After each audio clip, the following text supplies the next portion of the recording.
Você assiste a mais um programa Roteiro Espiritualista. O tema de hoje é as transformações do masculino. As mulheres iniciaram um movimento de libertação nos anos 60 que incluía emancipação política, social e psicológica. Quase 30 anos depois, os homens começaram a sentir a necessidade de se recolocarem diante das conquistas femininas. Para conversar com a gente sobre as questões masculinas, está aqui o estudioso deste tema, Cláudio Caparelli. Cláudio, seja bem-vindo. Muito obrigado, é um prazer estarmos juntos e poder conversar sobre um tema tão atual e tão difícil para nós homens. Bom, para abrir a nossa entrevista, o que levou os homens a se voltarem para as próprias questões? Foi só as mulheres? Foi o movimento gay? Foi uma necessidade interior? O que foi que aconteceu que agora os homens estão assim preocupados em entenderem? É mais uma necessidade interior, porque as mulheres partiram na frente desse movimento de recuperação de um espaço que elas não tinham conseguido anteriormente. E os homens, então, primeiro atônitos, não acreditando muito nas possibilidades desse movimento feminino vingar, não deram muita importância, mas 30 anos depois é uma realidade que as mulheres ocuparam um espaço na sociedade, um espaço na mídia, na cultura, em todos os lugares, e os homens não estão mais acompanhando esse movimento, pelo menos o padrão de homem antigo. Os homens que funcionaram até 30 anos atrás, hoje já não dão mais conta do recado. E qual foi o impacto do movimento gay, né, de ocupar os espaços, né, que os homossexuais fizeram a partir da década de 70? Qual o impacto disso nessa realocação do masculino? Nós não achamos que haja muita interferência, não, porque o movimento gay ou a própria homossexualidade é uma preferência sexual que não interfere muito nesses valores, nesses padrões de homens, padrões de masculinidade que nós pleiteamos, que nós estamos batalhando por eles. Então, a entrada ou a liberação do movimento gay não interferiu nesse nosso movimento, nessa nossa busca de acompanhar o desenvolvimento e a expansão do movimento feminismo. Uhum. E como é que tem sido esse trabalho? Você que já está estudando isso há tanto tempo, como é que está sendo esse trabalho? Assim, o que está impactando mais os homens? Bom, é difícil explicar porque tem que ser um movimento para dentro, né? Não é uma coisa visível, uma coisa que se possa notar na sociedade. Nós, homens, quando nos reunimos, e nós temos, né, grupos que já nos reunimos há mais de 15 anos, e sentimos que o movimento é para dentro, então não dá para se explicar como é que realmente nós conseguimos avançar na sociedade com esse nosso movimento. É individualmente, cada homem tem que buscar o seu caminho interior ajudado, porque é uma coisa nova, é uma coisa que absolutamente não estava no programa dos homens. Então, essa é a dificuldade de buscar o caminho interior, mas e aos poucos esse movimento para dentro aparecer na sociedade. Então, não é uma coisa muito visível, é uma coisa muito sensível, a não ser individualmente. Cada família, cada mulher, companheira e parceira de um homem, sente essa diferença, nota. Mas é um movimento paulatino, um movimento muito tímido ao início, mas que ganha volume na medida que nós, homens, nos damos as mãos e trabalhamos juntos. Essa questão do estereótipo masculino, né, autoritário, machão, provedor, insensível, né, assim, como é que o seu grupo de homens vê essas questões? Muito boa pergunta. Se nós nos voltarmos para reafirmar o nosso valor, se os homens descobrirem, através desse caminho interior, através de melhorar, dessa autotransformação, que não há necessidade de uma competição com as mulheres, não há uma necessidade de demonstrar uma insegurança que todos nós temos, mas se essa insegurança é para consumo interno, servirá para melhorar os seus valores, os seus padrões, esses estereótipos não influenciam. Não há nenhuma importância em o homem continuar a ser o provedor, continuar a ser cavalheiro, continuar a ser gentil e preservar ou até mesmo reafirmar os seus valores de masculinidade. Então, sim. Não, pode concluir. É essa ideia de que o que estraga a relação, o que faz os homens serem mais agressivos, mais violentos e tentar impor a sua presença na marra, é, no fundo, uma questão de insegurança, quando eles sentem que as mulheres alcançaram um ponto e veem nesse relacionamento diário uma competição que é de todo insuportável. Você não concorda que a mídia também atrapalha um pouco esse processo? Porque ela reforça esses estereótipos, né? Do provedor, do forte, do protetor, né? Tem todos uns estereótipos na mídia, né? na publicidade, né? Que reforça isso. Você não acha que isso atrapalha um pouco a conscientização dos homens? Não, se levar para o lado puro da atuação da mídia, o lado de divulgar, o lado de até reforçar esses movimentos, ora movimentos femininos e ora movimentos masculinos, não chega a interferir, porque nós entendemos, e nós, né, enquanto movimento dos homens, entendemos que há necessidade da divulgação, já que as transformações são individuais, são pequenas, discretas, então a mídia ajuda muito. Não tem importância que ela mostre homens fortes, trabalhados, né, homens de academia, homens com muitos músculos, não tem importância nenhuma. Até pelo contrário, seria muito interessante que estes homens que fisicamente se mostram tão exuberantes, que também mostrassem a sua firmeza, a sua segurança no relacionamento, não só entre nós homens, mas com as mulheres. Não influencia negativamente a participação da mídia nesse processo. E como é que você vê aquela polaridade que diz homem razão, mulher sensibilidade? Esse é um obstáculo muito grande na relação normal, isso é natural. Os homens se relacionam entre eles, nós nos relacionamos com a razão, com o consciente. Conscientemente nós conversamos, escolhemos o que podemos nos revelar, o que devemos ocultar, enfim, os homens usam a consciência e a razão sempre no seu relacionamento, seja no bar, nos clubes, seja em qualquer outro ambiente, enquanto que as mulheres usam sempre o seu subconsciente, a sua parte emotiva participa sempre nesse relacionamento. Por isso as mulheres choram, por isso as mulheres têm uma demonstração de sensibilidade maior, porque os homens necessariamente por insegurança, por não quererem se mostrar, se revelar, mostrar às vezes até alguma vulnerabilidade, se cuidam, se protegem no que podem e não podem revelar.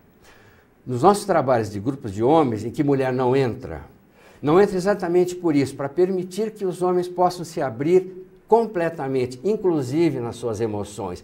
Então, nos trabalhos de homens, nos grupos de homens a que eu pertenço, não só que eu dirijo na chácara, como também nos grupos internacionais, nas associações a que pertenço, sempre não pode haver a presença de mulheres para permitir que os homens consigam abrir os seus corações, chorar, dançar, contar das suas dificuldades, das suas inseguranças, sem o medo de se mostrarem vulneráveis, sem que aquilo possa ser aproveitado por alguma mulher, enfim, contra eles próprios. Então, é essa a ideia. A necessidade dos homens abrandarem o seu relacionamento, trazerem mais para nível subconsciente, colocando mais emoção nas suas relações e menos insegurança, menos medo de se revelar quem eles são ou quem nós somos. Existe eu estive pesquisando sobre o tema e observei que os homens, diante dessa questão da liberação sexual feminina, né, estão meio atemorizados.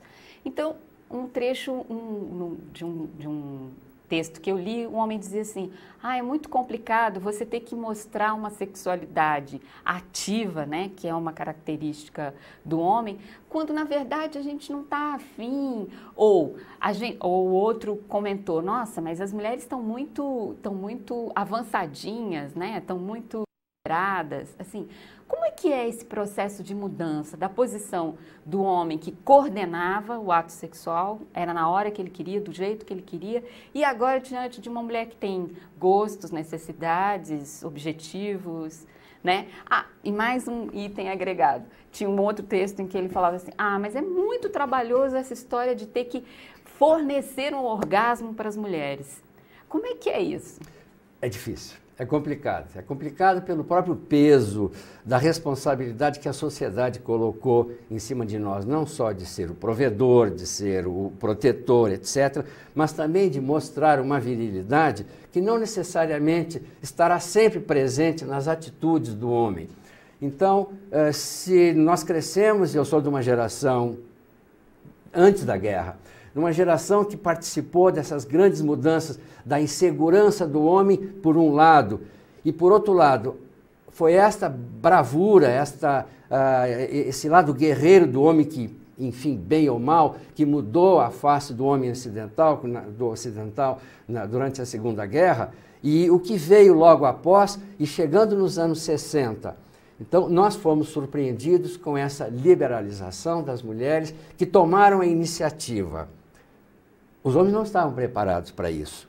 Não é que eles tivessem medo de enfrentar uma situação nova, mas é porque vinha uma cobrança muito grande. Se a mulher ou as mulheres, né, mais modernas, depois do movimento de liberação, se elas tomam a iniciativa de procurar os seus parceiros, de procurar o momento que elas querem se relacionar desta ou daquela forma, e os homens não estão disponíveis naquele momento, este susto aumenta a insegurança, e é aquela parte que eu já falei anteriormente, esta insegurança que mina a coragem, mina a bravura e mina até a virilidade do homem. E aí eu tenho que falar um pouquinho sobre o meu papel não só de dirigente de grupo de homens, mas também de terapeuta, como eu recebo homens complicados e com problemas sérios de não poder enfrentar. E como você bem disse, não necessariamente as mulheres estão cobrando. Elas até que aceitariam bem um fracasso, ou hoje eu não posso, ou hoje eu não quero, hoje eu estou com dor de cabeça, né? Coisas que nós estávamos acostumados bem feminina, dor de cabeça. Bem feminino, né? E esse escapismo, as mulheres não cobram isso, mas nós homens é que achamos que é uma vergonha, que é uma fraqueza, que é uma falta de virilidade, está colocando a nossa masculinidade embaixo. Essa é uma grande tarefa minha, de mostrar que nós somos absolutamente normais, que aquele homem... Humanos, aquele homem agressivo, violento, macho man, todo produzido, não necessariamente é o que está imperando hoje. Você tem toda a razão. E eu queria te perguntar, como você faz esse trabalho mesmo lá de resgate da masculinidade, mesmo lá, como é que são as práticas? E eu queria te pedir para responder após o intervalo. Fique com a gente.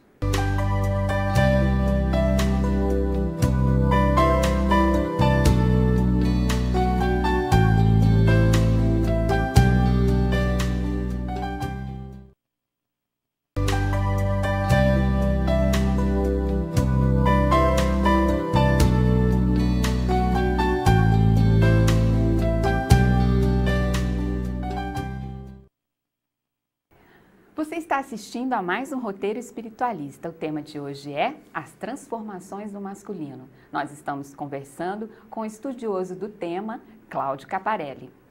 Cláudio, no bloco anterior eu te perguntei, como é que você faz na prática esse resgate da masculinidade nos grupos com os quais você trabalha os homens? Tem que ser gota a gota. Não usar martelo, mas usar paciência. Nós fazemos trabalhos de corpo.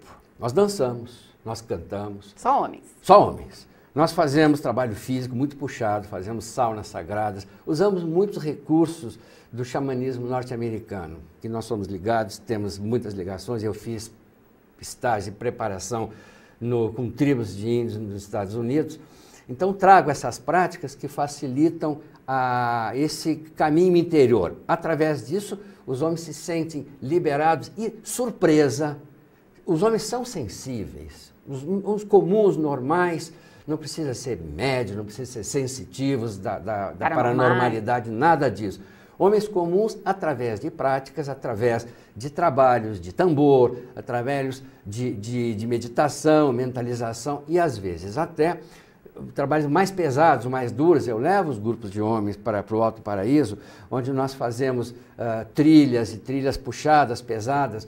Essa sauna sagrada, como eu já falei, são para liberar esses caminhos. Aí os homens se surpreendem que também eles têm essa capacidade de entrar em contato, não só com fontes de conhecimento fora de si, mas também, através das meditações, buscar a conexão com o que nós já fomos no passado. Uma própria identidade. A própria identidade masculina. Aí eu volto a Robert Bly, no grande livro do nosso trabalho, O Homem de Ferro, em que, usando, né, um mito comum, uma bobagemzinha de uma história dos irmãos Grimm, mostra que o homem precisa se conectar com o seu homem selvagem que está dentro de si. Este respeito é o guerreiro, não é o soldado, não é o militar. É o guerreiro, aquele que acredita no que faz, aquele que usa da sua força na medida que precisa se proteger,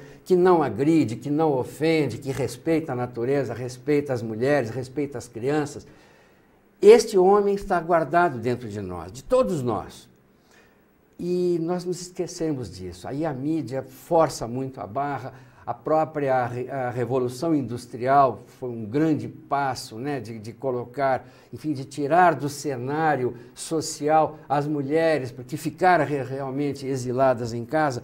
Então, os homens foram para a rua a ponto de se dizer, né, aquela famosa frase que o mundo das mulheres é a casa e a casa dos homens é o mundo. Então, essa ideia de que os homens têm que andar para fora e se voltar para fora, usando da sua consciência, usando da sua razão, enquanto que as mulheres ficassem em casa com seus problemas domésticos, criando seus filhos, etc. Isto é que nos foi colocado com a Revolução Industrial e que nós precisamos agora incansavelmente mudar. Esse é o nosso grande trabalho, mostrar através dessas práticas que há a possibilidade de você, sem perder um momento de masculinidade, um momento de virilidade, ser um homem social, um homem parceiro, um homem companheiro, que se aproximou novamente dos filhos, da mulher e da natureza. São práticas que nós fazemos e usamos muito mesmo o contato com a natureza. Isso é que está liberando o homem. Me diz uma coisa, assim, qual é o espectro de idade desse grupo? Assim, quantos anos tem o mais novo, quanto tempo tem o mais velho, quantos anos? O mais novo, hoje, no nosso grupo, tem 19 anos. Ele é bem novinho, hein? E depois de mim, porque indiscutivelmente eu sou o mais velho, tem um de 60 e poucos anos. Então tem essa faixa, porque se nós trabalhamos esses valores internos, esses valores não têm idade. Idade tem a razão. Quando nós escolhemos as palavras, escolhemos as nossas atitudes, aí entra o problema da idade, da experiência de vida. Mas quando nós tentamos liberar as nossas emoções, não tem idade. Eu já vi crianças, jovens totalmente bloqueados e senhores avós, né, mesmo na frente dos seus netos, brincarem, jogarem, fazerem mímicas com a maior naturalidade, porque trabalham as suas emoções. Ah, interessante. E como é que é essa questão do do homossexualismo em relação à masculinidade? Assim, como é que essa questão é discutida? Eu te pergunto porque eu conheci um outro trabalho de um grupo de homens em Fortaleza, em que eles mesclam, tem essa mesma pesquisa que você faz aqui, só que eles mesclam essa questão da homossexualidade junto com a questão da masculinidade. No seu grupo, você mescla ou não? Não, nós não fazemos nenhuma diferença, nenhuma distinção, não há nenhuma possibilidade de arguição quem é o quê, porque eu insisto que essa parte de homossexualidade é sempre uma preferência sexual que nós não abordamos. No nosso trabalho comportamental, no nosso trabalho de aterrar o homem, de centrar o homem nos seus valores que lhe deem segurança, que lhes deem a confiança de poder ser o que eles forem, cantar, dançar, serem suaves, serem meigos, sem o medo de que possam ser chamados de viado, ou que possam ter a sua virilidade questionada. Então, nesta parte, as preferências sexuais não interferem. Eu tive, e nos grupos, então, aqui no Brasil, o homem latino é mais prudente em se expor. Ele, embora não se prenda muito, mas ele não se abre totalmente nas suas preferências sexuais. Mas nos grupos, principalmente nos Estados Unidos e na Escócia, onde trabalhamos mais, e trabalhamos com Craig Gibson, que é até da nossa família, trabalhando com grupos de homens, lá é muito comum e normal nos grupos de homens terem homossexuais declarados e até questionando o porquê da aceitação ou não, se há alguma discriminação, e nunca há. Uhum. Então, não interfere, eu mesclo e não tomo conhecimento se entre os participantes dos meus grupos há algum que tenha esta ou aquela preferência sexual. Realmente não interfere no trabalho. Eu pergunto porque, assim, né, tem toda uma pecha social, né, de que os homossexuais são mais femininos. Aí eu te pergunto, do ponto de vista comportamental, isso não importaria, porque o que move são os valores do biológico? O que se trabalha quando se tem um grupo tão heterogêneo? Em que valores únicos da condição masculina se trabalharia? Segurança. Esse é o ponto principal que traduz e que está por baixo de toda e qualquer participação masculina, ou na sociedade, ou na política, ou no internamente. Né? No momento em que o homem se sinta seguro nos seus valores, ele pode perfeitamente se expor, ele pode ser dócil, ser cavalheiro, ser gentil, tomar a atitude que tiver, sem precisar em momento algum competir com o outro sexo, que é o grande tema, né, que as mulheres reclamam muito. E há aí eu faço questão aí de dar um pequeno toque a uma interpretação muito errada nessa parte, nas grandes queixas que as mulheres têm nos movimentos femininos, têm com relação aos homens. Dá a impressão de que os homens hoje, a solução para trazer os homens mais do jeito que as mulheres gostariam que eles fossem, seria feminilizar os homens. Introduzir questões femininas ou atitudes ou sentimentos, o que é absolutamente inverídico. Isso não é verdade, muito pelo contrário. Quando nós procuramos, e nos grupos que eu participei de trabalhos no exterior, quando houve em até representações de psicodramas, né, de colocar determinadas situações em que os homens ali, só homens, procurassem tornar-se mais femininos, não deu certo. Não deu certo. E depois, porque há uma essência. Há uma essência que não pode ser ultrapassada. E que não tem nada a ver com a orientação sexual. Não tem nada a ver com a orientação sexual. Inclusive é interessante, quando em pesquisas feitas, o americano gosta muito de pesquisar estatísticas, né? Estatísticas. Estatísticas. Não, Sam Kean. Então, Sam Kean, que é um dos grandes expoentes também dos trabalhos de homem nos Estados Unidos, e ele é psicólogo, ele pertence à Sociedade Norte-Americana de Psicologia, um apanhado entre milhares de mulheres. Qual o tipo, enfim, de homem ideal, de marido ideal que as mulheres responderem? Então ele apanhou. Seria assim o homem sério, o homem honesto, o homem equilibrado, o homem... Aí, passado um tempo, algumas que tinham conseguido esse tipo de homem se perguntaram às mulheres, então, e esse homem ideal que foi conseguido então, é um chato.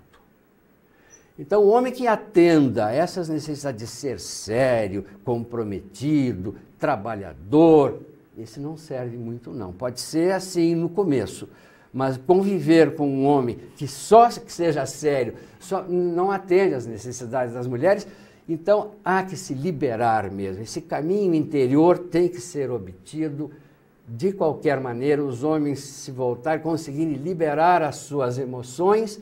E para que isso seja conseguido, é preciso os homens se sentirem seguros, fortes, másculos, centrados nos seus valores de virilidade, que não tem nada que ver. Essa mistura de patriarcado com masculinidade é que complica tudo. As mulheres têm horror, e eu lhes dou razão, do patriarcado.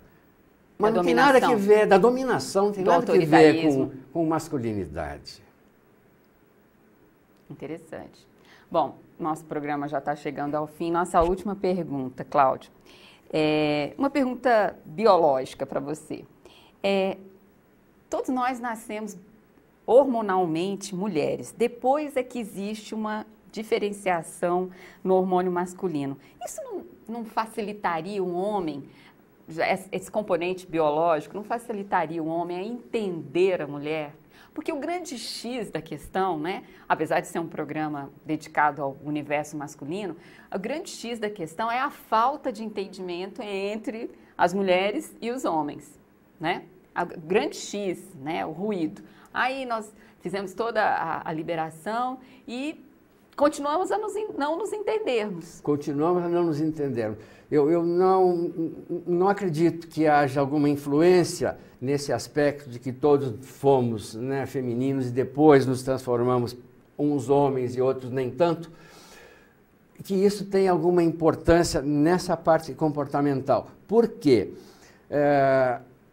A grande queixa, realmente eu dou razão, o porquê é que as mulheres reclamam, por que o movimento feminino deu tão certo e elas ocuparam um espaço muito grande no universo social, é porque os homens se sentiram inseguros e esta necessidade de dominação é uma coisa de defesa, de segurança. Na natureza é assim. Sempre que alguém se sente atacado, se sente ameaçado, ele se defende e se protege. E dessa defesa, dessa proteção, sempre sai fortalecido. Então, há a necessidade de quebrar esse bloqueio, tirar do vocabulário, do entendimento doméstico, do entendimento social entre homem e mulher, palavra competição, palavra dominação, porque isso implica sempre a necessidade do homem querer se mostrar mais e mais e mais. E não vejo como essa parte hormonal poderia funcionar. Não facilita e nem prejudica. Eu acho que não interfere. Você acha que, então, o trabalho para o entendimento seria a volta do homem para dentro de si, para que aí, compreendendo a sua natureza, se interrelacionasse com a natureza oposta nas mulheres? Entendendo que ele é forte o suficiente para se sustentar, para se manter, sem competir, sem dominar. Então, e chegar em cada um, e a célula familiar é importante para isso, em que cada um, o que é certo, o que é errado dentro de uma família. Certo é aquilo que dá certo, que funciona, e errado é o que não dá certo. Então, a família chega a um acordo nas tarefas domésticas, quem é quem. Hoje, ganha mais dinheiro, menos dinheiro. Isto é uma questão de negociar. Não há pressupostos estabelecidos, tem que ser assim, o homem tem que ser o provedor, a mulher... Não. Então, e essa parte, esse relacionamento, então, é interno, começa dentro do homem, ele se sentir fortalecido o suficiente para fazer todo tipo de concessões necessárias, trocar a fralda da criança, lavar a roupa, ir para a cozinha, fazer nada... Sem o peso da responsabilidade, o homem tem que ser sério, ele não pode brincar, ele tem que trabalhar, tem que ser o provedor. Ele tem que ser o macho na relação sexual.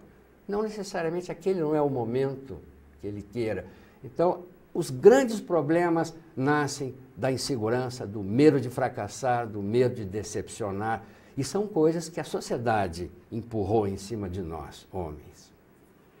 Cláudio, muito obrigada pela sua entrevista ao Roteiro Espiritualista. E nós convidamos você para o nosso próximo programa. Obrigada.